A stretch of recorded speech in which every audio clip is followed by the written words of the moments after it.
Hello everyone, నేను మీ Lakshmi, former AGP, member legal service authority, standing counsel for AP state financial corporation and Allahabad bank. Legal ట్యుటోరియల్స్లో ఇవాళ topic Hindu marriage యాక్ట్లో section 15 నుండి remaining sections అన్నీ part 2గా చెప్పబడుతున్నాయి. పార్ట్ 1లో ఆల్రెడీ సెక్షన్ 14 వరకు డిస్కస్ చేయడం ఈచ్ అండ్ ఎవ్రీ సెక్షన్ గురించి జరిగిందండి. ఇప్పుడు సెక్షన్ 15 నుంచి రిమైనింగ్ సెక్షన్ ఏవైతే ఇంపార్టెంట్ సెక్షన్స్ ఉన్నాయో అవన్నీ కూడా ఈ పార్ట్ 2 వీడియోలో కవర్ చేయడం జరుగుతుంది. లీగల్ ట్యుటోరియల్స్లో ఈచ్ అండ్ ఎవ్రీ సెక్షన్ గురించి కూడా చక్కగా వివరిస్తూ ఏ సెక్షన్ దేనికి ఇంప్లిమెంట్ చేయాలి, పర్టికులర్గా హిందూ మ్యారేజ్ యాక్ట్ గురించి నాట్ ఓన్లీ లా స్టూడెంట్స్ కానీ లీగల్ సైడ్ ఉన్నవాళ్లే కాకుండా ప్రజలందరికీ అవగాహన అనేది కంపల్సరీ ఉండాలి. దీనిని దృష్టిలో పెట్టుకొని ప్రతి సెక్షన్ గురించి అవి ఏం చెప్తున్నాయి, ఏ సెక్షన్ దేనికి ఇంప్లిమెంట్ చేయొచ్చు అనేది దృష్టిలో పెట్టుకొని చెప్తున్నాండి. వివరంగా ఎక్స్ప్లెయిన్ చేయడం జరుగుతుంది. ఈ వీడియోలో ప్రొసీజర్ ఏదైతే అది ఇంప్లిమెంట్ చేయడానికి అవసరమయ్యే సెక్షన్స్ మరి కొంచెం డీటెయిల్గా చెప్పడం జరిగింది. మీరు ప్రతి సెక్షన్ని జాగ్రత్తగా విన్న వాళ్ళందరికీ కూడా హిందూ మ్యారేజ్ యాక్ట్ మీద ఒక చక్కటి అవగాహన వస్తుందని భావిస్తూ వివరించడం దీని యొక్క ముఖ్య ఉద్దేశం. హిందూ మ్యారేజ్ యాక్ట్లో అన్ని సెక్షన్స్ కూడా చాలా కీలకమైన సెక్షన్స్, ప్రతి అంశము కూడా చాలా ముఖ్యమైన అంశమే. ఈ వీడియోని హిందూ మ్యారేజ్ యాక్ట్లో చెప్పబడిన సెక్షన్స్ అన్నీ కూడా స్కిప్ చేయకుండా వింటే ప్రతి సెక్షన్ మీద మీకు పూర్తి అవగాహన వస్తుంది. ఈ హిందూ మ్యారేజ్ యాక్ట్ విన్న తర్వాత మీకు దీని మీద ఏమైనా డౌట్స్ ఉన్నా, క్లారిఫికేషన్స్ కావాలన్నా కామెంట్ బాక్స్లో తెలియజేయండి.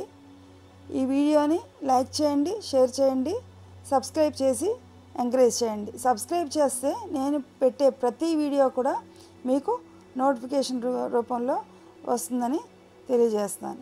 మరి ఇంకా లేట్ చేయకుండా మనం టాపిక్లోకి వెళ్ళిపోదాం. హిందూ మ్యారేజ్ యాక్ట్లో తర్వాత సెక్షన్ 15.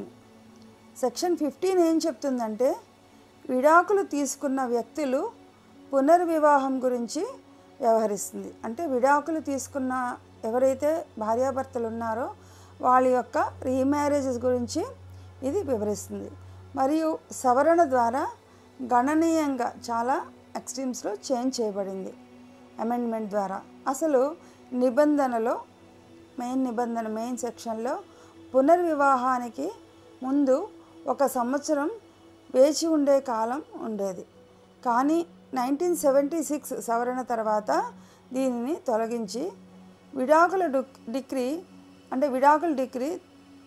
ఫైనల్ అయిన తర్వాత మరియు అప్పీలుకు లోబడి లేనప్పుడు, అంటే విడాకుల డిగ్రీ అయిపోయిన తర్వాత వితిన్ పీరియడ్ విడాకులు అయిన తర్వాత లిమిటేషన్ పీరియడ్ అప్పీల్కి వెళ్ళడానికి ఏదైతే లిమిటేషన్ ఉందో ఆ లిమిటేషను అయిపోయిన తర్వాత ఆ అప్పీల్కు లోబడి లేనప్పుడు, లిమిటేషన్ అయిపోయిన తర్వాత అప్పీల్ వేసుకునే పీరియడ్ లోబడి లేనప్పుడు తిరిగి వివాహం చేసుకోవడానికి ఈ సెక్షను వీలు కల్పించింది. సెక్షన్ 15 యొక్క నిర్వచనం మరియు నిబంధనలు ఎలా ఉంటాయంటే విడాకులు తీసుకున్న వ్యక్తి చట్టబద్ధంగా ఎప్పుడు తిరిగి వివాహం చేసుకోవచ్చో ప్రస్తుత మరియు సవరించిన సెక్షన్ 15 నిర్వచిస్తుంది. విడాకుల డిగ్రీ ద్వారా వివాహం రద్దు చేయబడినప్పుడు ఏ పార్టీ అయినా మళ్ళీ వివాహం చేసుకోవచ్చు. విడాకుల డిగ్రీకి వ్యతిరేకంగా అప్పీలు చేసుకునే హక్కు అనేది లేదు. అప్పీలు సమర్పించకుండానే అప్పీల్ చేసుకునే సమయం ముగిసింది. అంటే ఒక అప్పీలు దాఖలు చేయబడింది కానీ అది తిరస్కరించబడింది అంటే ఈ కారణాలు ఇప్పుడు చెప్పబడినవి ఏమన్నా ఆ రీజన్స్ ఉంటే అప్పుడు తిరిగి వివాహం చేసుకోవచ్చు అని చెప్తుంది. ఈ విభాగం అంటే ఈ సెక్షన్ దేని గురించి చర్చిస్తుందంటే విడాకుల డిగ్రీ చట్టబద్ధంగా తుది నిర్ణయం తీసుకునే ముందు ఒక పార్టీ కొత్త వివాహంలోకి ప్రవేశించకుండా నిరోధించడం సెక్షన్ 15 యొక్క ప్రాథమిక ఉద్దేశం. విడాకుల తర్వాత తిరిగి వివాహం చేసుకోవడానికి సంబంధించిన అనేక కీలకమైన అంశాలు ఈ విభాగం అనేది ఈ సెక్షన్ అనేది చర్చిస్తుంది. డిగ్రీ యొక్క తుది రూపం ఎలా ఉంటుందంటే ఏదైనా పునర్వివాహం విడాకుల డిగ్రీ యొక్క తుది రూపంపై ఆధారపడి ఉంటుందని ఈ చట్టం నిర్ధారిస్తుంది. విడాకులను సవాల్ చేసే అంటే విడాకులను మళ్ళీ తిరిగి సవాల్ చేయడం అంటే పైకోర్టుకి అప్పీల్ చేయడం, సవాలు చేసి రద్దు చేయగలిగేటప్పుడు రెండవ వివాహం చేసుకుంటే తలెత్తే సమస్యలను కూడా ఇది నివారిస్తుంది. అప్పీలు చేసుకునే పార్టీలకు రక్షణ ఎలా ఇస్తుందంటే ఇది అప్పీలు దాఖలు చేయడం ద్వారా విడాకులను సవాలు చేస్తున్న పార్టీ హక్కులను రక్షిస్తుంది. అంటే విడాకులు అయిన తర్వాత గ్రీవెన్స్ ఎవరికైతే ఆ విడాకులు నచ్చలేదో, భార్యాభర్తల్లో ఇద్దరిలో ఎవరికైతే నచ్చలేదో వాళ్ళు మళ్ళీ తిరిగి అప్పీల్ దాఖలు చేసినప్పుడు విడాకులను సవాల్ చేస్తూ అప్పీల్ దాఖలు చేసినప్పుడు ఆ పార్టీ యొక్క హక్కులను ఈ సెక్షన్ అనేది రక్షిస్తుంది అని చెప్పబడింది. ఇది ఇతర పార్టీ తక్షణ పునర్వివాహం ద్వారా ప్రక్రియను నిరాశపరచకుండా డిగ్రీను సవాలు చేయడానికి వారికి అవకాశం ఇస్తుంది. అంటే వేచి ఉండే కాలం తొలగింపు 1976 సవరణతో అమెండ్మెంట్తో ఒక పెద్ద మార్పు సంభవించిందనే చెప్పవచ్చు మనం. ఇది అసలు చట్టంలో భాగమైన పునర్వివాహం కోసం తప్పనిసరి 1 సంవత్సరం వేచి ఉండే కాలాన్ని తొలగించింది. అంటే ముందు విడాకులైన తర్వాత కంపల్సరీ ఒక 1 year వెయిట్ చేసి అప్పుడు వివాహం చేసుకోవాల్సి వచ్చేది. కానీ 1976 అమెండ్మెంట్తో అది రద్దుపరచబడింది. ఓన్లీ అపీల్ పీరియడ్ ఏదైతే ఉందో ఆ అపీల్ పీరియడే ముగియాలి తప్ప పైకోర్టుకు వెళ్ళి అపీల్ పీరియడ్ ముగిసిన తర్వాత పునర్వివాహం చేసుకుంటే ఆ వివాహం అనేది వ్యాలిడ్ అవుతుంది. అదే అపీల్ వేసుకునే పీరియడ్ లోపల లిమిటేషన్ లోపల చేసుకుంటే అప్పుడు కాంప్లికేషన్స్ లీగల్ కాంప్లికేషన్స్ అనేవి ఎదుర్కోవాల్సిన పరిస్థితి వస్తుంది. ఈ కోర్టుల వివరణ ఎలా చెప్పబడిందంటే సెక్షన్స్ 15 యొక్క వివరణను న్యాయపరమైన పూర్వాపరాలు రూపొందించాయి. ఈ నిబంధన అపీల్ చేసుకునే పార్టీని రక్షించడానికి ఉద్దేశించబడిందని మరియు అపీలు పెండింగ్లో ఉన్నప్పుడు తిరిగి వివాహం చేసుకోవడం చెల్లదు, అయితే అది చట్టవిరుద్ధమని మరియు చట్టపరమైన సమస్యలకు దారి తీయవచ్చని సుప్రీంకోర్టు స్పష్టం చేసింది. దాని యొక్క అప్లికేషన్ యొక్క ఉదాహరణ ఎలా ఉంటుందంటే ఇద్దరు కుటుంబ కోర్టు నుండి విడాకులు డిగ్రీ పొందారు అనుకోండి. ఆ డిగ్రీ జారీ అయిన తర్వాత ఒక పార్టీ తిరిగి వివాహం చేసుకోవాలని ఆలోచిస్తారు. సెక్షన్ 15 ప్రకారం ఈ విడాకుల డిగ్రీ తుది రూపం దాల్చిన వెంటనే ఆమె చట్టబద్ధంగా తిరిగి వివాహం చేసుకోవచ్చు. ఇప్పుడు ఈ క్రింది పరిస్థితుల్లో హిందూ వివాహ చట్టం ద్వారా నిర్వచించబడిన 90 రోజుల అప్పీలు వ్యవధిలోపు ఎటువంటి అప్పీలు దాఖలు చేయబడదు. అప్పుడు అంటే 90 days వ్యవధిలోపు దాఖలు చేయబడినప్పుడు ఒకవేళ అప్పీలు దాఖలు చేయబడితే దానిని ఉన్నత న్యాయస్థానం కొట్టివేసి ఉన్నప్పుడు దీని అర్థం on are before 90 days complete అయిపోయిన తర్వాత చేసుకున్న పునర్వివాహం చేసుకుంటే చెల్లుతుంది. అలాగే లేదా అప్పీలు కొట్టివేయబడినప్పుడు కూడా ఈ పునర్వివాహం చేసుకుంటే చెల్లుతుంది అని ఈ సెక్షన్ ద్వారా స్పష్టం చేయబడుతుంది. హిందూ వివాహ చట్టంలో తదుపరి సెక్షన్ 16. ఈ సెక్షన్ 16 ఏం చెప్తుందంటే వివాహ చట్టాల సవరణ చట్టం అంటే వివాహ చట్టాలు సవరణ చట్టం 1976 ద్వారా సవరించబడిన హిందూ వివాహ చట్టం 1955లోని సెక్షన్ 16 చెల్లని వివాహాల నుండి జన్మించిన పిల్లల చట్టబద్ధతను పరిష్కరిస్తుంది. తల్లిదండ్రుల వివాహం యొక్క చట్టపరమైన చెల్లుబాటుతో సంబంధం లేకుండా అమాయక పిల్లల హక్కులను వారు చట్టబద్ధంగా పరిగణించబడతారని నిర్ధారించడం ద్వారా ఇది వారిని రక్షిస్తుంది. ఈ సవరించిన సెక్షన్ 16 యొక్క ఉపవిభాగాలు సబ్సెక్షన్స్ ఏంటంటే సబ్సెక్షన్ 1 చెల్లని వివాహం వలన కలిగే పిల్లల యొక్క చట్టబద్ధత గురించి చెప్తుంది. ఈ ఉపవిభాగంలో చట్టంలో సెక్షన్ 11 ప్రకారం చెల్లని వివాహం నుండి జన్మించిన ఏ బిడ్డ అయినా చట్టబద్ధమైనదని అంటే లీగల్గా లెజిటిమేట్ చైల్డ్ అని ప్రకటిస్తుంది. ముఖ్యాంశాలు ఏంటంటే చట్టపరమైన ప్రకటనతో సంబంధం లేకుండా వివాహం కోసం కోర్టు అధికారికంగా శూన్యత ఉత్తర్వు జారీ చేసినా జారీ చేయకపోయినా ఆ బిడ్డ మాత్రం చట్టబద్ధమైన వాడని చట్టబద్ధమైన బిడ్డే అని అంటే లెజిటిమేట్ చైల్డ్ అని భావిస్తారు. భూతకాల ప్రభావం ప్రకారం అంటే ఈ నిబంధన 1976 సవరణ ప్రారంభానికి ముందు మరియు తర్వాత జన్మించిన పిల్లలకు వర్తిస్తుంది. అంటే సవరణకు ముందు జన్మించిన పిల్లలకి సవరణ తర్వాత జన్మించిన పిల్లలన్నా ఈ నిబంధన అనేది వర్తిస్తుంది. వాళ్ళు లెజిటిమేట్ చైల్డే అని చెప్పి పిలువబడతారు అని చెప్తుంది. చెల్లుబాటు అయ్యే వివాహానికి ఎటువంటి ముందస్తు అవసరం లేదు. అంటే వివాహం చెల్లదు మరియు చెల్లనేరదు అయినప్పటికీ పిల్లల యొక్క చట్టబద్ధత మంజూరు చేయబడుతుంది. లెజిటిమేట్ చైల్డ్ అనే స్టాంప్ అనేది వాళ్ళకి ఇవ్వబడుతుంది. పూర్వం అంటే ఇల్లెజిటిమేట్ చైల్డ్, అక్రమ సంతానం ఇలా చెప్పడం వలన వాళ్ళ యొక్క మనోభావాలు దెబ్బతిని పిల్లలు కూడా క్రిమినల్స్గా కొంతమంది ఇలాగ చట్టపరమైన సంఘపరమైన వ్యతిరేక శక్తులుగా తయారవడం ఇవన్నీ చూసి ఈ పర్టికులర్గా ఈ విభాగంలో ఇది యాక్ట్ చేయడం, ఈ పిల్లల్ని కూడా లెజిటిమేట్ చైల్డ్గా పేర్కొనడం అనేది జరుగుతుంది.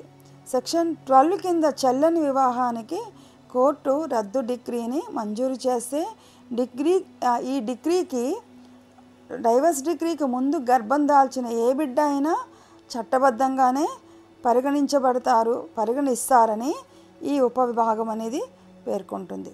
అలాగే సబ్సెక్షన్ 3 ఏం చెప్తుందంటే చట్టబద్ధమైన పిల్లల ఆస్తి హక్కుల గురించి చెప్తుంది. చట్టబద్ధమైన పిల్లల ఆస్తి హక్కులు అంటే ఈ సబ్సెక్షన్ 1 మరియు 2 కింద చట్టబద్ధం చేయబడిన పిల్లల ఆస్తి హక్కులను వివరిస్తుంది.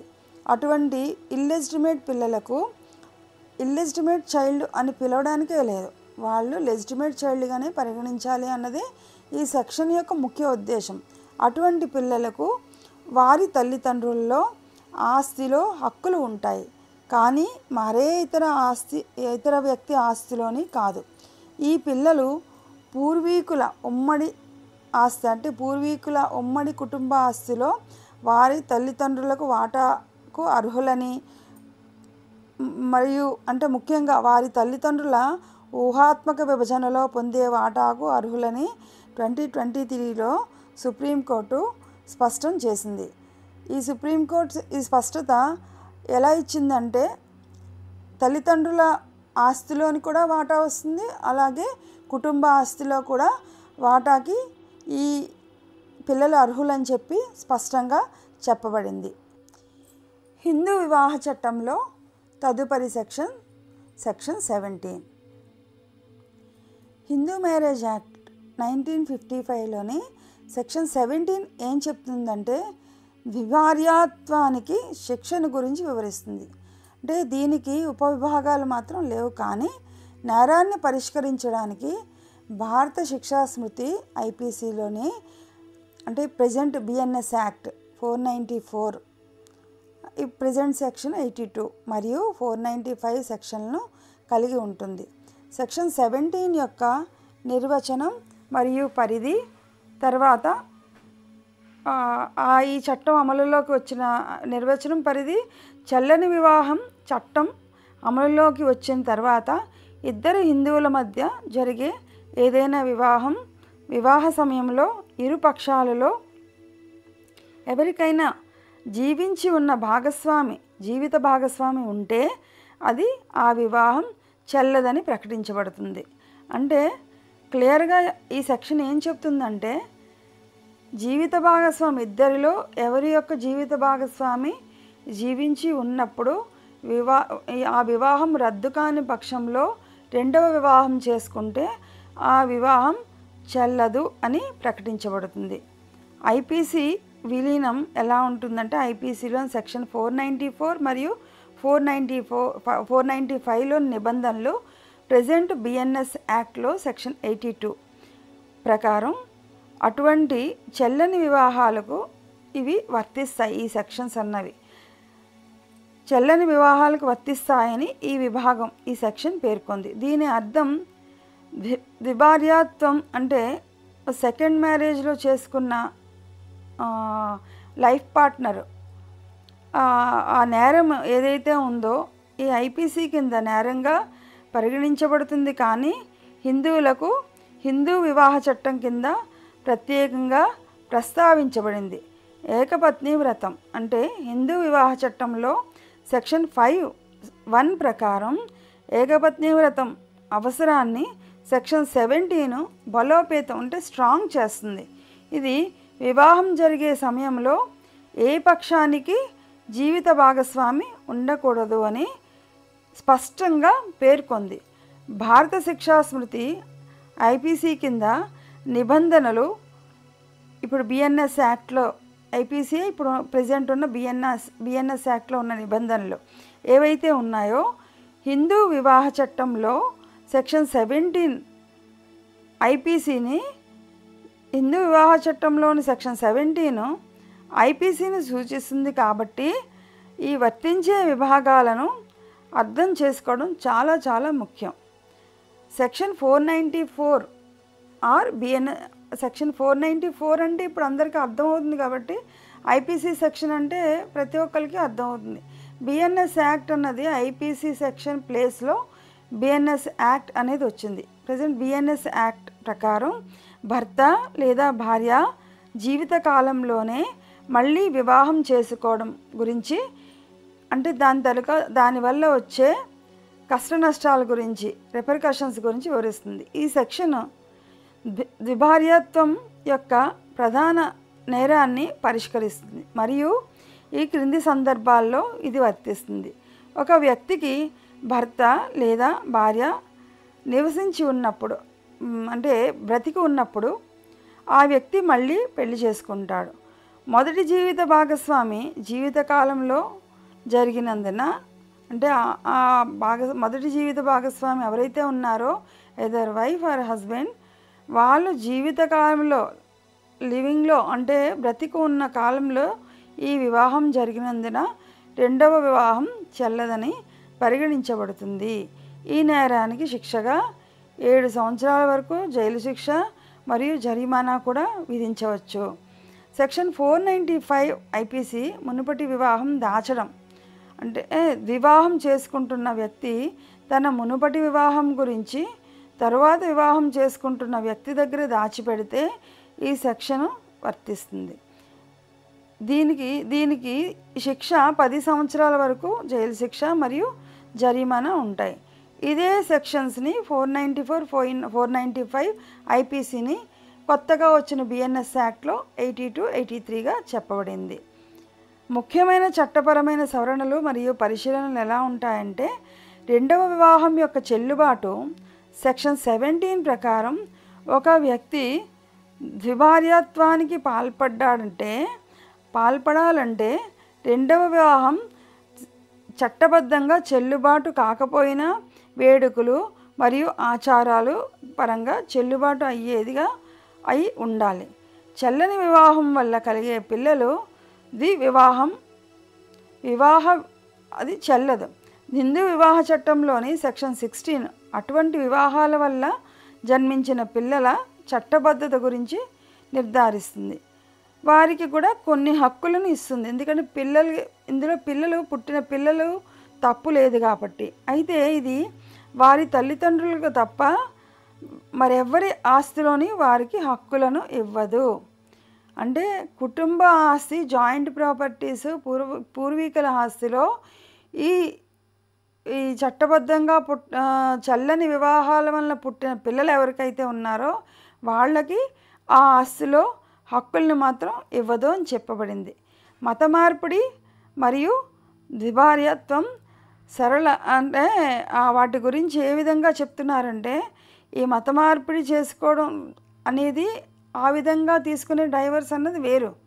కానీ ఒక భార్య అంటే జీవిత భాగస్వామి బ్రతుకుంటుండగా, ఈ సెక్షన్ పర్టికులర్గా చెప్పేది జీవిత భాగస్వామి బ్రతుకుంటుండగా మరి ఒక వివాహం చేసుకుంటే ఆ రెండవ వివాహం అనేది చెల్లదు.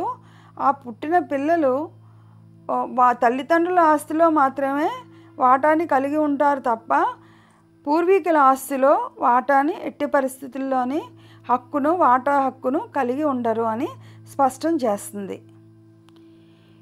హిందూ మ్యారేజ్ యాక్ట్ 1955లో తదుపరి ముఖ్యమైన సెక్షన్ 18.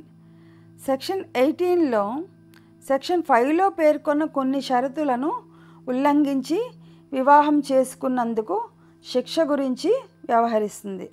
చట్టంలో మార్పులను ప్రతిబింబించేలా ముఖ్యంగా వివాహ వయస్సు పెంచడానికి ఈ విభాగం కాలక్రమేణా టైం టు టైం సవరించబడింది. చెల్లుబాటు అయ్యే వివాహం కోసం షరతులు సెక్షన్ 5 ప్రకారం ఏం చెప్పబడ్డాయో అవి సెక్షన్ 18లో చట్టంలోని హిందూ మ్యారేజ్ యాక్ట్లోని సెక్షన్ 5లో పేర్కొన్న షరతులను నేరుగా సూచిస్తుంది.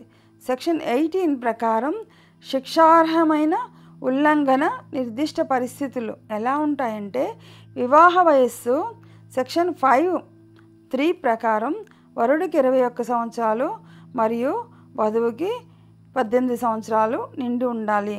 కనీస వివాహ వయస్సులో మార్పులను ప్రతిబింబించేలా ఈ నిబంధనను సవరించారు. నిషేధించబడిన సంబంధాలు సెక్షన్ 5 సబ్సెక్షన్ 4 ప్రకారం ఆచారం లేదా వాడుక అనుమతిస్తే తప్ప పార్టీలు నిషేధించబడిన సంబంధాల స్థాయిలలో ఉండకూడదు అని చెప్తుంది. సపిండా సంబంధం సెక్షన్ 5 సబ్సెక్షన్ 5 ఏం చెప్తుందంటే, వివాహాన్ని ఒక ఆచారం లేదా వాడుక అనుమతిస్తే తప్ప పార్టీలు ఒకరికొకరు సపిండాలుగా ఉండకూడదు. ఈ ఉపవిభాగాలు మరియు శిక్షలు విభాగం 18 ప్రకారం సెక్షన్ 5లోని షరతులను ఉల్లంఘించినందుకు సెక్షన్ 18లోని ఉపవిభాగాల్లో ఇది శిక్ష అనేది వివరించబడింది. సెక్షన్ 18A ప్రకారం ఒక వ్యక్తి కనీస వివాహ వయస్సు సెక్షన్ 5(3) ప్రకారం 3ని ఉల్లంఘిస్తే వారికి 2 సంవత్సరాల వరకు పొడిగించబడే కఠినమైన జైలు శిక్ష లేదా ₹1,00,000 వరకు జరిమానా లేదా రెండూ కూడా విధించవచ్చు. సెక్షన్ 18B నిషేధిత లేదా సపిండా సంబంధాలకు సంబంధించిన షరతులను సెక్షన్ 5 క్లాస్ 4 లేదా సెక్షన్ 5 క్లాస్ 5ను ఉల్లంఘించినట్లయితే వారికి 1 నెల వరకు పొడిగించబడే సాధారణ జైలు శిక్ష లేదా ₹1,000 వరకు జరిమానా లేదా రెండూ కూడా విధించబడతాయి. సెక్షన్ 18కి సవరణలు సెక్షన్ 18 యొక్క పదాలు శాసన మార్పుల ద్వారా సవరించబడ్డాయి. కీలకమైన సవరణలలో అంటే అమెండ్మెంట్స్లో ఇవి ఉన్నాయి. 1978 చట్టం ప్రకారం 2 ప్రకారం ఈ సవరణ బాలికల యొక్క కనీస వివాహ వయస్సు పెరుగుదలను ప్రతిబింబించేలా షెడ్యూల్ను సవరించింది మరియు విభాగాన్ని కూడా సెక్షన్ను కూడా అమెండ్ చేసింది, సవరించింది. 2007 చట్టంలో సెక్షన్ 6 ఈ చట్టం సెక్షన్లో పేర్కొన్న శిక్షలను సవరించింది. ద్విపాత్రాభినయం నుండి వ్యత్యాసం అంటే ద్విభార్యాత్వం నేరం నుండి సెక్షన్ 18ని వేరు చేయడం అనేది ముఖ్యంగా భావించింది. ఇది హిందూ వివాహ చట్టంలో సెక్షన్ 17 మరియు భారత శిక్షా స్మృతిలో సెక్షన్ ఐపీసీలో సెక్షన్ 494 మరియు 495 present BNS act Indian penal code present BNS act ప్రకారం ఈ పరిధిలోకి వస్తుంది. వివాహ సమయంలో ఏ వ్యక్తి అయినా జీవించి ఉన్న జీవిత భాగస్వామి ఉంటే సెక్షన్ 17 అనేది ప్రత్యేకంగా ఏదైనా హిందూ వివాహం చెల్లదని ప్రకటిస్తుంది మరియు ఆ వ్యక్తికి ఐపీసీ కింద ప్రాసిక్యూషన్ బాధ్యులను చేస్తుంది. దీనికి విరుద్ధంగా సెక్షన్ 18 అనేది చెల్లుబాటు అయ్యే వివాహం కోసం వయసు మరియు దాని సంబంధం వంటి ఇతర షరతుల ఉల్లంఘనను పరిష్కరిస్తుంది. హిందూ మ్యారేజ్ యాక్ట్లో తదుపరి సెక్షన్ 19. సెక్షన్ 19 ఏం చెప్తుందంటే వివాహ పిటిషన్ను సమర్పించాల్సిన కోర్టు యొక్క అధికార పరిధిని వివరిస్తుంది. 1976 సవరణ తర్వాత అమెండ్మెంట్ ద్వారా భార్య తాను నివసించే జిల్లా కోర్టులో కేసును దాఖలు చేసుకోవడాన్ని సులభతరం చేయడానికి ఒక కొత్త విభాగాన్ని జోడించబడింది. ఇది యాడ్ చేశారు. ఇది మరొక అధికార పరిధికి ప్రయాణించడం వల్ల కలిగే ఆర్థిక మరియు రవాణా భారాన్ని ఇది పరిష్కరిస్తుంది. అంటే విడాకులు వేసుకోవాలంటే ఈ సెక్షన్ ఏం చెప్తుందంటే ఒక విడాకుల పిటిషన్ కానీ లేదా ఏదైనా ఈ మ్యాట్రిమోనియల్ డిస్ప్యూట్ కుటుంబ కలహాలకు సంబంధించి కేసు వేయాలి అంటే లేడీ వైఫ్ ఎక్కడైతే ఉంటుందో అక్కడ ఆ అధికార పరిధి జ్యూరిస్డిక్షన్ ఏదంటే జిల్లా అక్కడ ఆమె ఉంటున్న ప్రదేశంలో ఉన్న డిస్ట్రిక్ట్ కోర్టులో వేసుకోవచ్చు అని నిర్ధారించింది. ఇది కారణం ఎందుకంటే ఆమెకి ఆర్థికపరమైన అంటే రవాణా వ్యవహారాలకు సంబంధించి ఆర్థిక పరంగా కానీ మరి ఏ ఇతర విధంగా ఎలాంటి సమస్యలు రాకుండా ఆమె ఎక్కడుంటే అక్కడే కేసు వేసుకోవడానికి ఈ అమెండ్మెంటు 1976 సవరణ ద్వారా వైఫ్కి అనేది ఇవ్వడం జరిగింది. వైఫ్ ఎక్కడుంటే అక్కడ కేసు వేసుకోవడానికి అవకాశం ఇవ్వడం జరిగింది.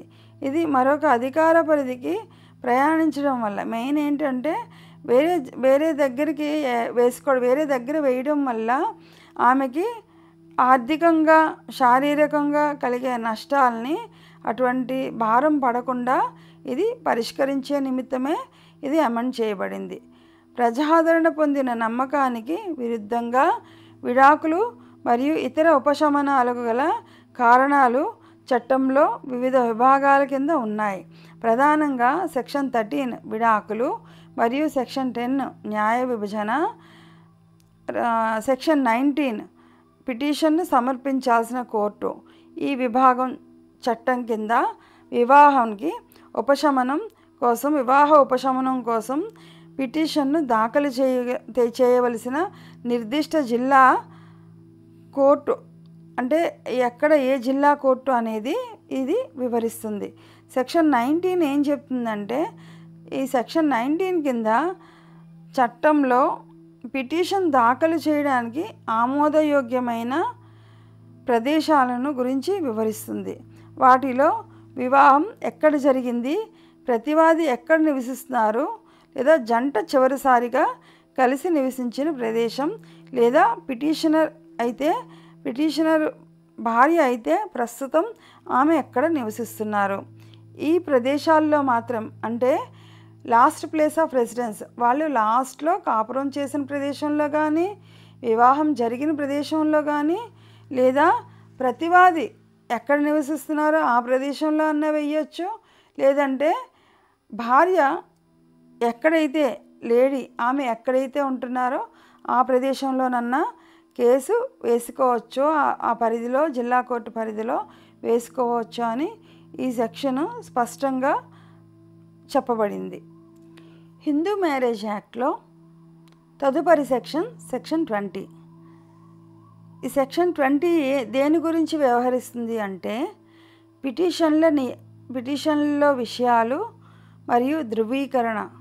ఇది నిర్వచనాన్ని అందించదు కానీ ఈ చట్టం కింద దాఖలు చేయబడిన ఏదైనా పిటిషన్కు విధానపరమైన అవసరాలను ఏర్పాటు చేస్తుంది. ఈ నిబంధన 1976 వివాహ చట్టాల సవరణ చట్టం ద్వారా సవరించబడింది. పిటిషన్లోని విషయాలు సెక్షన్ 20 సబ్సెక్షన్ 1 ప్రకారం చట్టం కింద సమర్పించబడిన ప్రతి పిటిషన్ తప్పనిసరిగా వాస్తవాలను అందులో పేర్కొనాలి అని చెప్తుంది. ఉపశమనం కోసం దావా వేసిన వాస్తవాలను పిటిషన్ స్పష్టంగా మరియు సుస్పష్టంగా పిటిషన్లో వివరించాలి. కుట్ర లేదని అంటే ఇందులో ఎలాంటి కుట్ర లేదు అని, కొల్యూషన్ లేదు అని స్పష్టంగా చెప్పాలి. అంటే పిటిషనర్ మరియు వివాహంలో మరి ఒక పక్షం మధ్య ఎటువంటి కొల్యూషన్ లేదు, కుట్ర అనేది లేదు.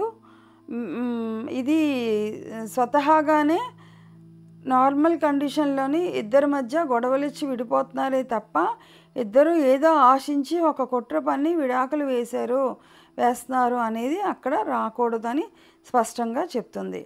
దీనికి మినహాయింపు సెక్షన్ 11 కింద దాఖలు చేయబడిన పిటిషను ఇది చెల్లని వివాహాలకు సంబంధించింది.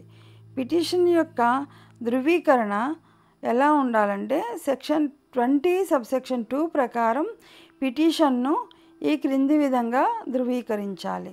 అవి ఏంటంటే సమర్థ వ్యక్తి ద్వారా ధృవీకరణ పిటిషన్లోని ప్రకటనలను పిటిషనర్ లేదా మరొక సమర్థ వ్యక్తి ధృవీకరించాలి. సివిల్ విధానానికి కట్టుబడి ఉండడం అంటే సివిల్ దావాలోని ఫిర్యాదుల ధృవీకరణ కోసం ఆ చట్టం ప్రకారం అవసరమైన విధంగానే ఈ ధృవీకరణ అనేది జరగాలి. సాక్ష్యంగా ఉపయోగించ అంటే ఈ ధృవీకరించబడిన స్టేట్మెంట్లు ఏవైతే ఉన్నాయో అవి కోర్టు విచారణ సమయంలో సాక్ష్యంగా ఎవిడెన్స్గా సూచించవచ్చు అని క్లియర్గా చెప్తుంది. 1976 సవరణ ప్రకారం ఈ హిందూ వివాహ చట్టం సవరణ ప్రకారం సెక్షన్ 20 సబ్సెక్షన్ 1లో మరియు సెక్షన్ 11 కింద పిటిషన్లో తప్ప మిగిలినంతా పేర్కొనాలి. అంటే ఒకే సంబంధాన్ని చేర్చడం ద్వారా కీలక మార్పు ఇది చేసింది. సెక్షన్ 11 కింద వివాహం చెల్లదని ప్రకటించాలని కోరుతూ వచ్చే పిటిషన్లో కుట్ర జరగలేదంటే కొల్యూషన్ అనేది లేదు అని ప్రకటించాల్సిన అవసరం లేదని ఈ సవరణ స్పష్టంగా పేర్కొనబడింది.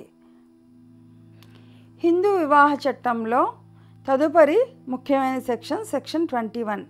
సెక్షన్ 21 ప్రకారం ఈ చట్టం కింద జరిగే విచారణలు 1908 సిపిసి సివిల్ ప్రొసీజర్ కోడ్ ద్వారా నియంత్రించబడాలి.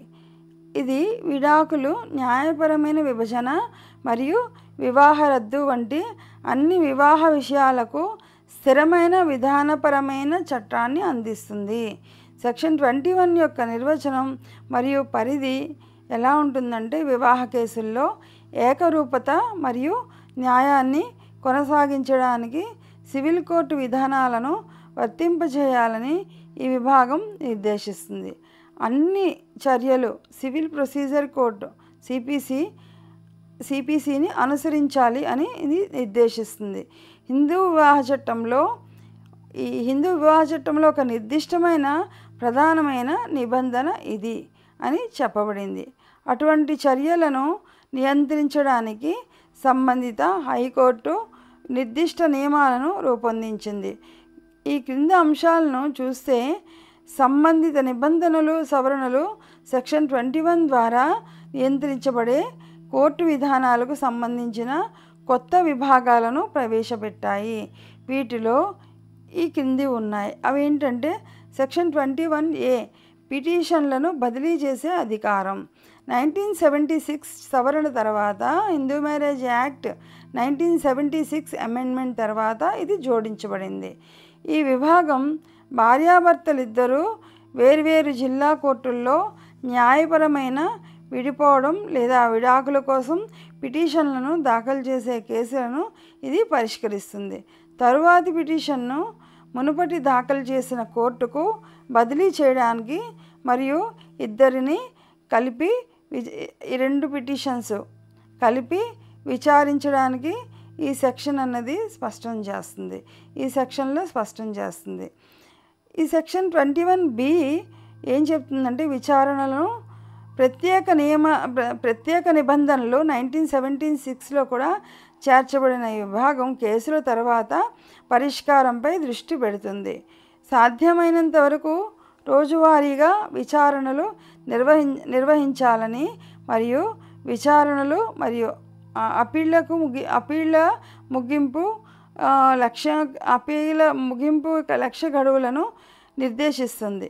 విచారణ ముగింపు ప్రతివాదికి నోటీసు అందిన తేదీ నుండి 6 నెలలలోపు విచారణను ముగించడానికి ప్రయత్నించాలి అని చెప్తుంది. అప్పీలు విచారణ నోటీసు అందజేసిన 3 నెలల్లోపు అప్పీలు విచారణను ముగించడానికి ప్రయత్నం చేయాలి అని స్పష్టం చేస్తుంది. సెక్షన్ 21C అనేది డాక్యుమెంటరీ సాక్ష్యం. 1976లో ప్రవేశపెట్టబడిన ఈ సెక్షను ఏ పత్రాన్ని ఏ విధమైన పత్రాన్ని కూడా సక్రమంగా స్టాంప్ చేయకపోవడం లేదా నమోదు చేయకపోవడం వల్ల చట్టం కింద విచారణలో సాక్ష్యంగా అనుమతించబడదని స్పష్టంగా పేర్కొనబడింది.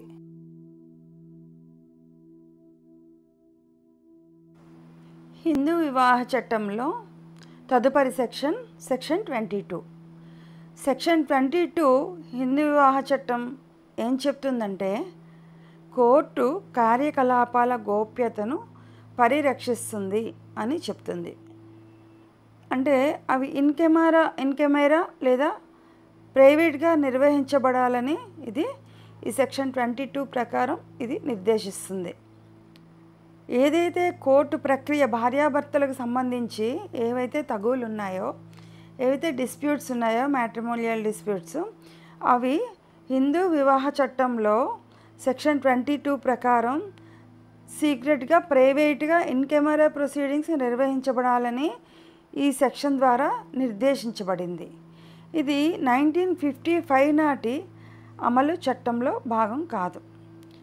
అమెండ్ అయిన తర్వాత కానీ 1976లో అమెండెడ్ యాక్ట్ ద్వారా ఈ సెక్షన్లో ఇన్ కెమెరా ప్రొసీడింగ్స్ అలాగే ఈ కోర్టు కార్యకలాపాల ప్రక్రియ విధానం అనేది గోప్యతగా ఉంచాలి అనేది ఆఫ్టర్ 1976లో అమెండ్మెంట్ అయిన తర్వాత యాక్టు ఇది చేర్చబడింది.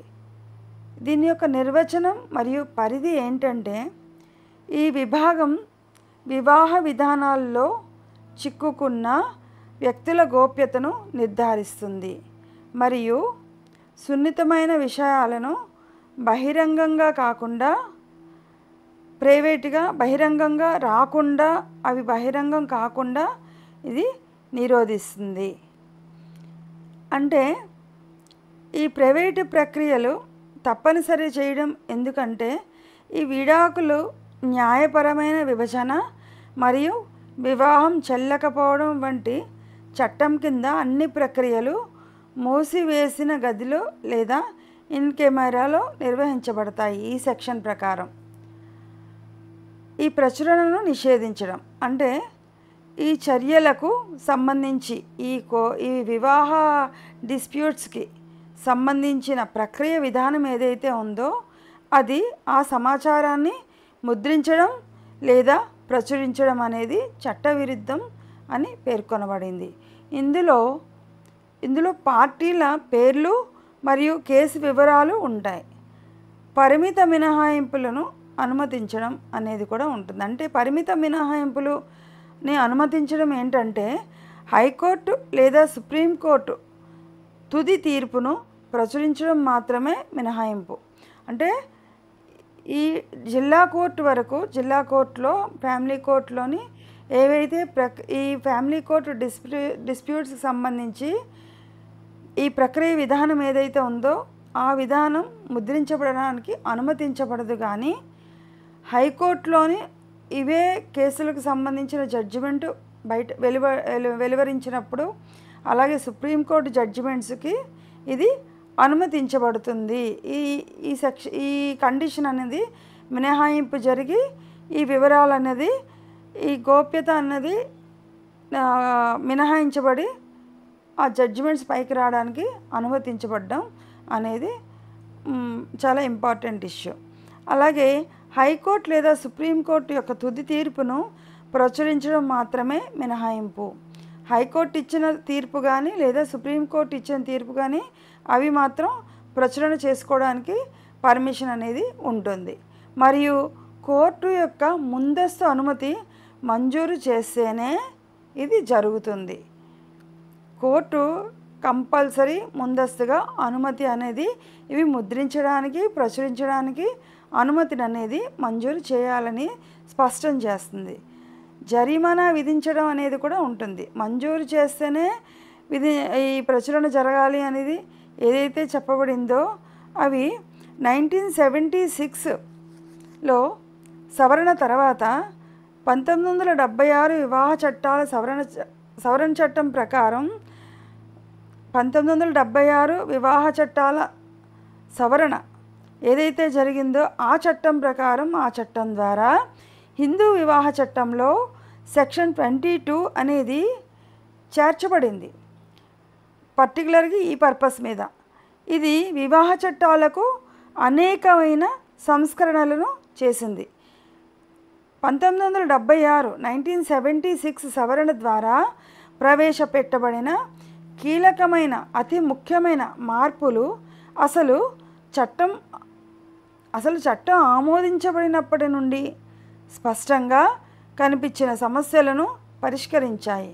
ఉదాహరణకి చట్టపరమైన చర్యలలో జాప్యం మరియు మరింత ఉదాహరణకు ఇంకా వివరంగా చెప్పాలంటే ఉదారవాద విడాకుల నిబంధనలు అనేది చాలా అవసరం అని చెప్పబడింది.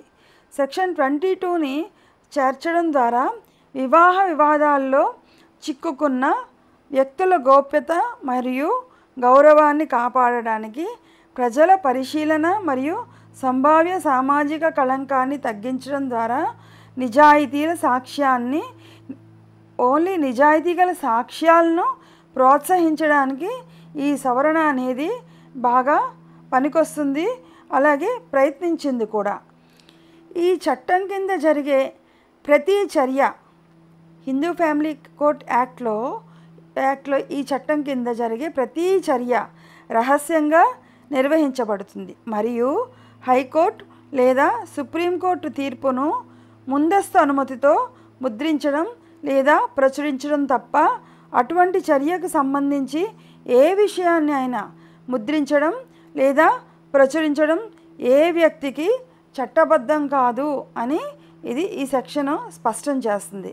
అలాగే ఉపవిభాగం 2లో ఏం చెప్పబడుతుంది అంటే ఈ నిబంధనలకు విరుద్ధంగా ఏ వ్యక్తి అయినా ఏదైనా విషయాన్ని ఈ ఫ్యామిలీ కోర్ట్ యాక్ట్ ప్రకారం జరుగుతున్న ప్రక్రియ భార్యాభర్తల తగువులకు సంబంధించి జరుగుతున్న ప్రక్రియకు సంబంధించి ఏదైనా విషయాన్ని ముద్రించినా లేదా ప్రచురించినా అతనికి 1000 రూపాయల వరకు జరిమానా విధించబడుతుంది అని స్పష్టంగా సబ్సెక్షన్ 2లో చెప్పబడింది.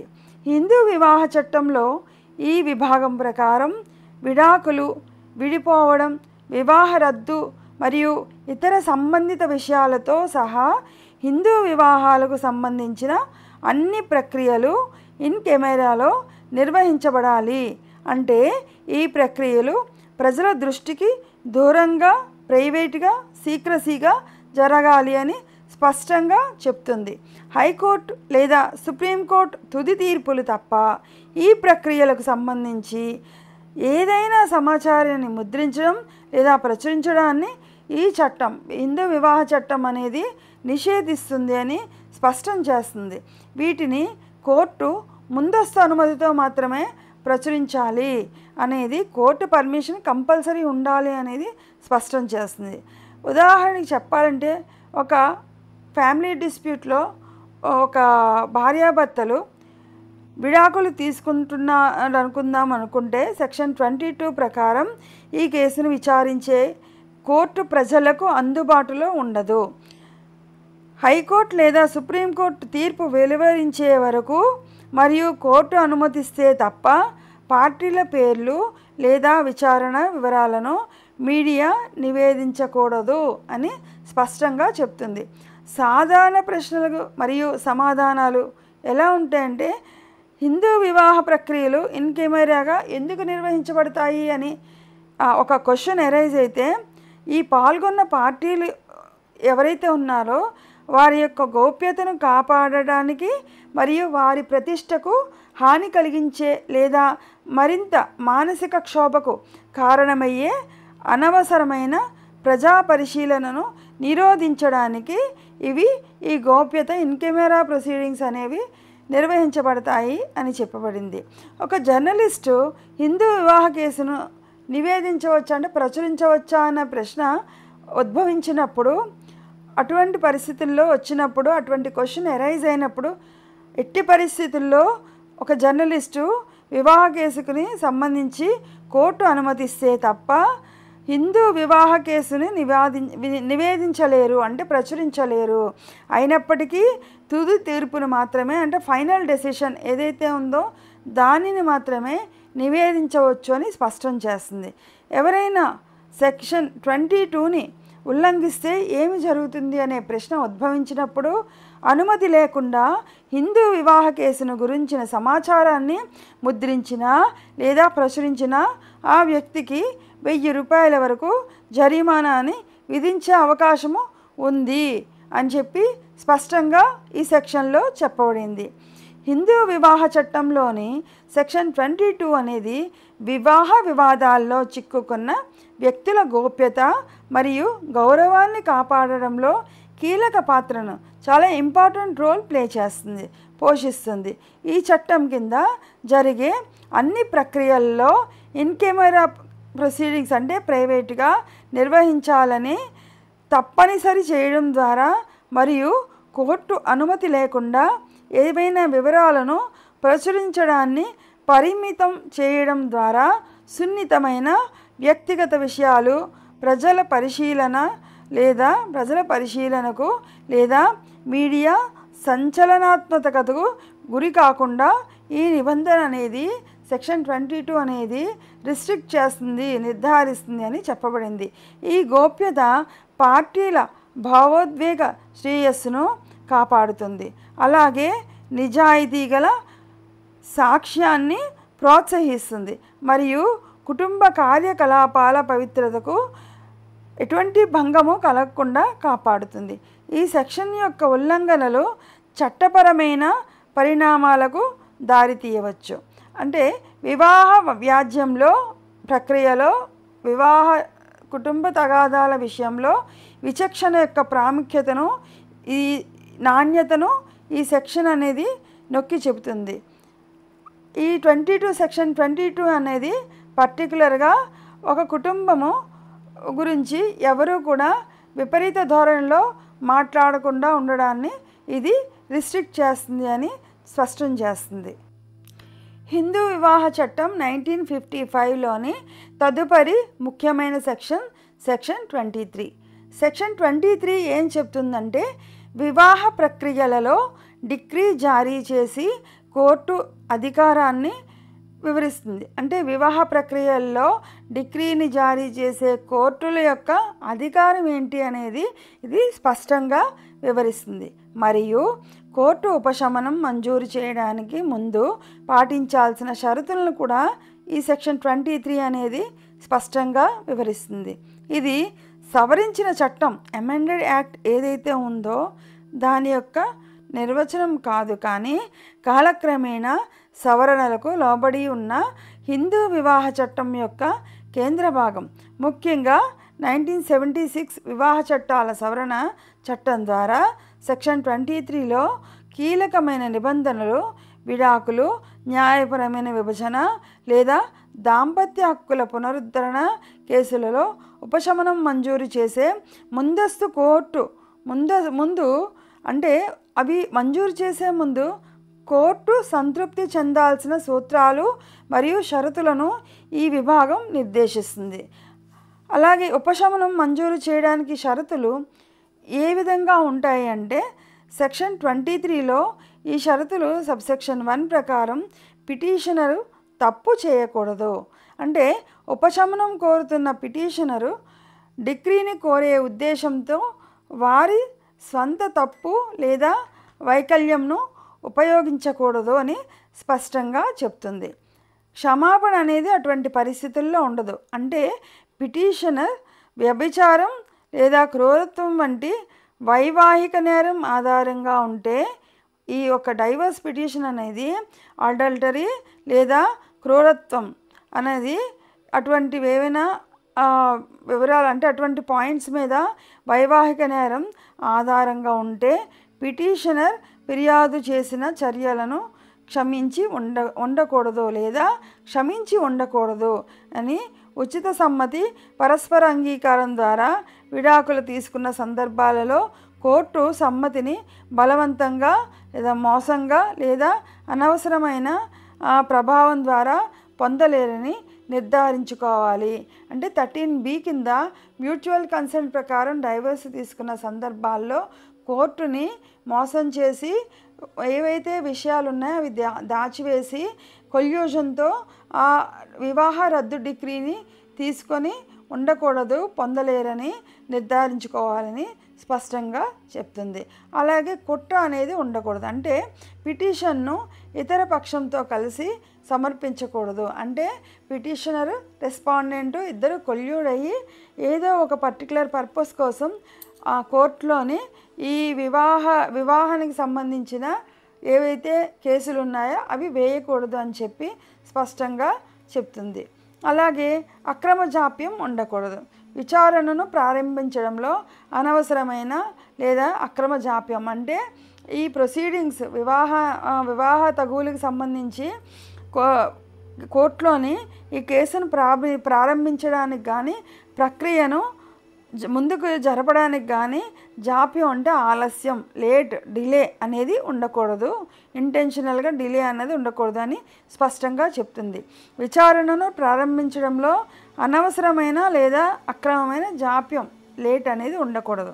ఇతర చట్టపరమైన అడ్డంకులు ఏవి ఉండకూడదు. అంటే ఉపశమనం మంజూరు చేయడానికి నిరోధించే ఏ ఇతర పరమైన కారణం లేదని కోర్టు సాటిస్ఫై అవ్వాలి. ఫస్ట్ సయోధ్యకు ప్రయత్నించడం కోర్టు యొక్క ప్రధాన కర్తవ్యం. అంటే రికన్సిలేషన్ సెక్షన్ 23 సబ్సెక్షన్ 2 ప్రకారం కేసును ప్రక్రియ ప్రారంభించే ముందు అంటే కొనసాగించే ముందు కేసు పరిస్థితులకు అనుగుణంగా సాధ్యమైన చోటల్లా పార్టీల మధ్య సయోధ్యను తీసుకురావడానికి ప్రయత్నించడం అనేది కోర్టు యొక్క ప్రధాన విధి, ప్రధాన బాధ్యత. అంటే రీకన్సిలేషన్ అనేది కంపల్సరీ వాళ్ళిద్దరూ కలిసి ఉండడానికి, విడిపోకుండా కలిసి ఉండడానికి కోర్టు తన వంతు బాధ్యతగా ఒక ప్రయత్నం అనేది చేసి కలపడానికి ప్రయత్నం చేయాలి, రీకన్సిలేషన్ చేయాలి అనే విషయం గురించి ఈ సెక్షన్లో, ఈ విభాగంలో ఈ సబ్సెక్షన్ అన్నది చెప్పబడింది, సబ్సెక్షన్లో చెప్పబడింది. అయితే ఈ నిబంధన నయం చేయలేని మానసిక అనారోగ్యం లేదా కుష్ఠవ్యాధి వంటి కొన్ని నిర్దిష్ట కారణాల ఆధారంగా విడాకులకు సంబంధించిన చర్యలకు అటువంటి పరిస్థితుల్లో వర్తించదు. అంటే రీకన్సిలేషన్ అన్నది కొన్ని రకాల కేసుల్లో వర్తించదు. అవేంటంటే నయం చేయలేని మానసిక రోగం ఉన్న మెంటల్ కెపాసిటీ అనేది అది నయం చేయడానికి అవకాశం లేని మానసిక రుగ్మత ఉన్న లేదా కుష్ఠవ్యాధి వంటి కొన్ని దీర్ఘకాలిక రోగాలు, అంటు రోగాలు అటువంటివి ఏమైనా ఉంటే రీకన్సిలేషన్ ప్రయత్నం అనేది కోర్టు చేయకూడదు. ఈ చర్యలకు రీకన్సిలేషన్ అనేది వర్తించదు అని స్పష్టంగా చెప్తుంది. సయోధ్య విధానం అంటే సయోధ్యకు సహాయపడని సెక్షన్ 23 సబ్సెక్షన్ 3 ప్రకారం సయోధ్యకు అంటే రీకన్సిలేషన్కి సహాయపడటానికి కోర్టు విచారణలను 15 రోజుల వరకు వాయిదా వేయవచ్చు. అంటే సెక్షన్ 23 సబ్సెక్షన్ 3 ప్రకారం కోర్టు విచారణలను వీళ్ళిద్దరి మధ్య ఒక సయోధ్య అంటే ఒక ఏవైతే మిస్అండర్స్టాండింగ్స్ ఉన్నాయో అవి దూరం చేసి ఇద్దరూ కలిసి బ్రతకడానికి ఒక ఏర్పాటు, ఒక ప్రయత్నం చేయడానికి కోర్టు ఒక 15 రోజుల వరకు ఈ కేసుని వాయిదా వేసే అవకాశం అలా అధికారం కూడా ఉన్నాయి అని స్పష్టం చేస్తుంది. ఇది సయోధ్యకు ప్రయత్నించడానికి పార్టీలు పేర్కొన్న వ్యక్తికి లేదా కోర్టు నామినేట్ చేసిన వ్యక్తికి కూడా విషయాన్ని సూచించవచ్చు. ఈ డిగ్రీ యొక్క ఉచిత కాపీ అంటే సెక్షన్ 23 సబ్సెక్షన్ 4 ప్రకారం విడాకుల డిగ్రీ ఆమోదించబడిన తర్వాత కోర్టు ప్రతిపక్షానికి ఉచితంగా డిగ్రీ కాపీని అందించాలి అని చెప్పబడింది. అలాగే 1976 సవరణ మరియు సెక్షన్ 23A ప్రకారం 1976 వివాహ చట్టాల సవరణ హిందూ వివాహ చట్టాన్ని గణనీయంగా మార్చింది. అందులో సెక్షన్ 23A కూడా యాడ్ అయ్యి ఉంది. అదేంటంటే సెక్షన్ 23A ఏం చెప్తుందంటే విడాకులు లేదా న్యాయపరమైన విభజన కేసులో ప్రతివాది చట్టం కింద ఏదైనా ఉపశమనం కోసం కౌంటర్ క్లెయిమ్ను చేయడానికి అనుమతిస్తుంది.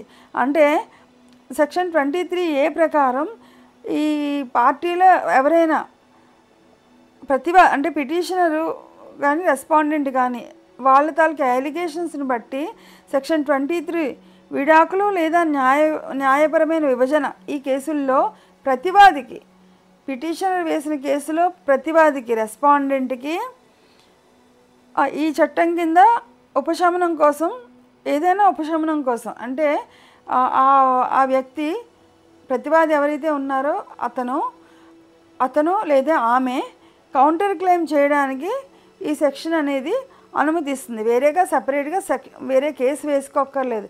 ఇందులోనే కౌంటర్ క్లెయిమ్గా వేరే ఏదైనా ఒక రిలీఫ్ అడగాలనుకుంటే అడగవచ్చు అని ఈ సెక్షన్ చెప్తుంది. దీని అర్థం ప్రతివాది పిటిషనర్ వ్యభిచారం అంటే అడల్టరీలో కానీ క్రూరత్వం లేదా విడిచిపెట్టడాన్ని నిరూపిస్తే ప్రతివాది కేసును ప్రారంభించకపోయినా కోర్టు ప్రతివాదికి విడాకులు లేదా న్యాయపరమైన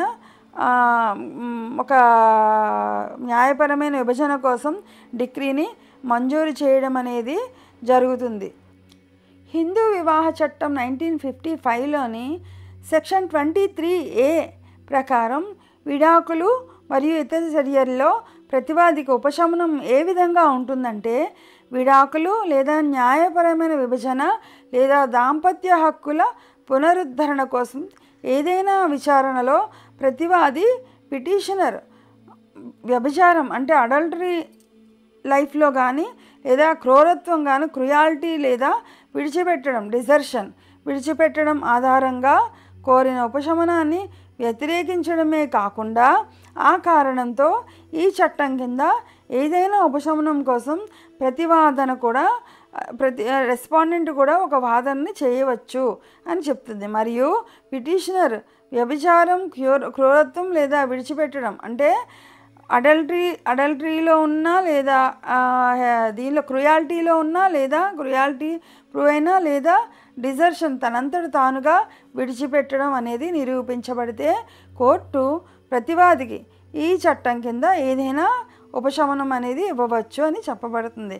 ఆ కారణంతో అతను లేదా ఆమె అటువంటి ఉపశమనం కోరుతూ పిటిషన్ని దాఖలు చేసి ఉంటే అతడు లేదా ఆమెకి ఆ పిటిషన్ దాఖలు చేసి ఆ ప్రక్రియను ముందుకు నడిపించే అర్హత అనేది ఆ ప్రక్రియను పూర్తి చేసే అవకాశం అర్హత అనేది ఈ సెక్షన్ అనేది ఇవ్వబడుతుంది. అసలు వివాహం అనేది ఇద్దరు వ్యక్తుల మధ్య ఐక్యతకు ఒక ఆచారం, ఒక సిస్టమ్. దీనికి సమాజం దృష్టిలో కొంత భావోద్వేగ విలువలను కలిగి ఉంటుంది. కానీ మరింత ముఖ్యంగా వివాహం రెండు పార్టీలకు హక్కులతో పాటు విధుల జాబితాను కూడా అందిస్తుంది. అంటే స్పష్టమైన మరియు ముఖ్యమైన విషయం ఏమిటంటే వారు ఒకరికొకరు సౌకర్యం కోసం కలిగి ఉండటం, అంటే ఒకరికొకరు సౌకర్యంగా కలిసి ఉంటూ అటువంటి సౌకర్యాలని కలిగి ఉండాలి అని చెప్పడం లేదా కలిసి జీవించడం అనేది అవసరమని ఈ హిందూ వివాహ చట్టం చెప్తుంది. ఒక భర్త లేదా భార్య సహేతుకమైన కారణం లేకుండా మరొకరి సమాజం నుండి వైదొలిగితే అంటే విడివిడిగా జీవించడం ప్రారంభిస్తే మరొక పక్షం అంటే ఆపోజిట్ పార్టీ భార్య లేదా భర్త జీవిత భాగస్వామిని వైవాహిక జీవితానికి తిరిగి తీసుకురావాలని కోర్టును కోరవచ్చు. దీనిని దాంపత్య హక్కుల పునరుద్ధరణ అని అంటారంటే restitution of conjugal rights. Section 9 అనేది దీని గురించి డీల్ చేస్తుంది. ఈ చట్టం అసలు ఏం చెప్తుందంటే 1955 నాటి హిందూ వివాహ చట్టం ఈ క్రింది షరతులను నెరవేరితే దాంపత్య హక్కుల పునరుద్ధరణ కోసం కోర్టుకు అధికారాలు ఇవ్వబడతాయి అని చెప్పబడుతుంది. భర్త లేదా భార్య మరొకరి సమాజం నుండి అంటే మ్యాట్రిమోనియల్ లైఫ్ నుండి దూరంగా ఉన్నప్పుడు సహేతుకమైన కారణం లేకుండా బాధిత పక్షం కోర్టుకు దరఖాస్తు చేసుకోవచ్చు. ఈ బాధిత పక్షం కోర్టుకు దరఖాస్తు చేసుకునే ముందు ఈ విషయాన్ని నిరూపించుకోవాలి.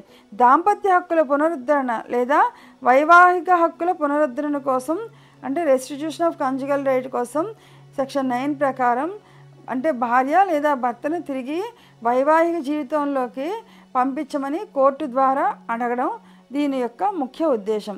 కోర్టు సంతృప్తి చెందినప్పుడు తిరిగి చెల్లించే ఉత్తర్వును మంజూరు చేయవచ్చు. రుజువు భారం అనేది ప్రూవ్ చేసుకోవడం అనేది ఎవరి మీద ఉంటుందంటే నిరూపించే బాధ్యత ఎల్లప్పుడూ 2 విధాలుగా ఉంటుంది. అది పిటిషన్ దాఖలు చేసే జీవిత భాగస్వామి తాము బాధిత పక్షమని చూపించుకోవాలి. మరియు అంతేకాకుండా మంచి ఉద్దేశంతో ఎటువంటి